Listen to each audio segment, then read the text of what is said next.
दिल के एको रिपोर्ट में एओर्टिक स्क्लेरोसिस क्या होता है, ये कितना ख़तरनाक मर्ज़ है, इसके लिए क्या इलाज दरकार है, क्या दवाइयों से फ़ायदा हो सकता है, आज मैं इससे मुतालिका बात करूँगा।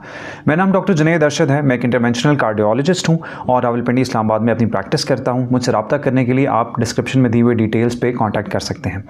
तो एओर्टिक स्क्लेरोसिस को समझने के लिए हम पहले एओर्टिक वाल्व, एओर्टिक स्टेनोसिस को समझते हैं।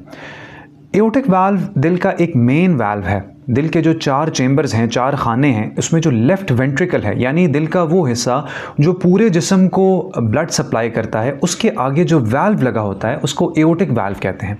वाल्व का काम एक दरवाजे की मानंद होता है। जैसे दरवाज़ा खुलता है और हम एक कमरे से दूसरे कमरे में जाते हैं, इसी तरह वाल्व खुलता है तो ब्लड दिल के एक हिस्से से अगले हिस्से में जाता है। ये वाल्व जो होते हैं, इनका क्या फंक्शन होता है कि ये ब्लड को एक तरफ तो जाने देते हैं लेकिन वापस नहीं आने देते। लेकिन बीमारी की सूरत में कुछ ऐसी कंडीशंस हैं जिसमें इन वाल्व्स के अंदर तंगी आ जाती है, जिसको स्टेनोसिस कहा जाता है, या लीकेज आ जाती है, जिस सूरत में ब्लड वापस आना शुरू हो जाता है।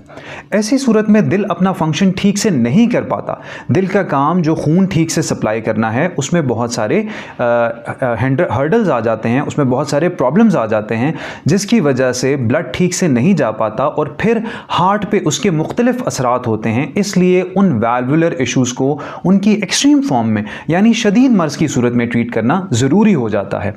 एओर्टिक वाल्व से मुताल्लिका जो बीमारी है उसको एओर्टिक स्टेनोसिस कहा जाता है, जिसमें एक शदीद दर्जे की तंगी आ जाती है। इसकी वजह आम तौर पे ओल्ड एज के साथ वाल्व के ऊपर कैल्शियम का जम जाना है। जब वाल्व के ऊपर कैल्शियम आ जाता है तो वाल्व आहिस्ता आहिस्ता करके तंग हो जाता है, नैरो होता जाता है। इसमें मुआयने पे हमें एक एडिशनल साउंड आती है जिसको मरमर कहा जाता है। तो डॉक्टर आपको स्टेथ लगा के उसको आपको आइडिया हो जाता है, क्लू हो जाता है कि जो दिल का वाल्व है उसके अंदर तंगी आ चुकी है और अब इसको फर्दर इवैल्यूएशन की ज़रूरत है, जिसको फिर वो एको टेस्ट पे कंफर्म करते हैं। अब वो सूरत जिसमें वाल्व के ऊपर कैल्शियम तो बहुत ज़्यादा है लेकिन वाल्व में तंगी या दरमियाने दर्जे की, मामूली दर्जे की है, या वाल्व में तंगी सिरे से है ही नहीं, इस सूरत को एओर्टिक स्क्लेरोसिस कहा जाता है। यानी मुआयने के ऊपर भी मसला मिलेगा, एक साउंड मरमर मिलेगा, लेकिन जब उसको एको के ऊपर या फर्दर किसी टेस्ट से उसकी जो बीमारी की नौयत देखी जाएगी तो उस वाल्व के अंदर तंगी नहीं होगी, यानी एओर्टिक स्टेनोसिस नहीं होगा, लेकिन सिर्फ कैल्शियम होने की वजह से वाल्व दिखने में अबनॉर्मल लगेगा और मुआयने के ऊपर एक अबनॉर्मल साउंड भी आएगी। ऐसी सूरत में मरीज़ को किसी किस्म का इलाज दरकार नहीं होता। इस कंडीशन को एओर्टिक स्क्लेरोसिस कहा जाता है।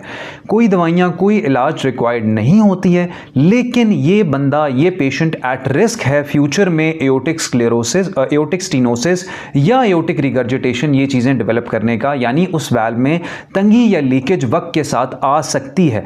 दवाइयाँ इसको रोक नहीं सकती, दवाइयाँ इसको रिवर्स नहीं कर सकती हैं। आपको क्या करना होगा इसके लिए, अपनी एको एक रेगुलर इंटरवल्स पे 1 साल के बाद या 2 साल के बाद या सिम्टम्स आने की सूरत में अपना एको रिपीट करवाना होगा। वो सिम्टम्स, वो अलामात क्या होंगी? सांस का फूल जाना, ब्लड प्रेशर का लोअर साइड पे रहना, चलते हुए चक्कर या बेहोशी आ जाना, या चलते हुए सीने में दर्द या दबाव आ जाना। सीने में दर्द या दबाव दिल की शरियानों में तंगी की वजह से भी होता है और एओर्टिक वाल्व में जो वाल्व स्टेनोसिस है, एओर्टिक स्टेनोसिस, उसकी वजह से भी हो सकता है।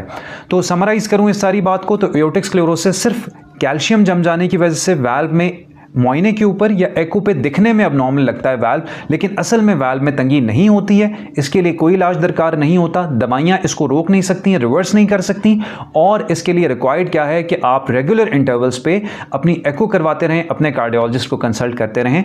उम्मीद करता हूँ कि वीडियो आपको फ़ायदा देगी। हमेशा की तरह आपका सुनने का बहुत शुक्रिया।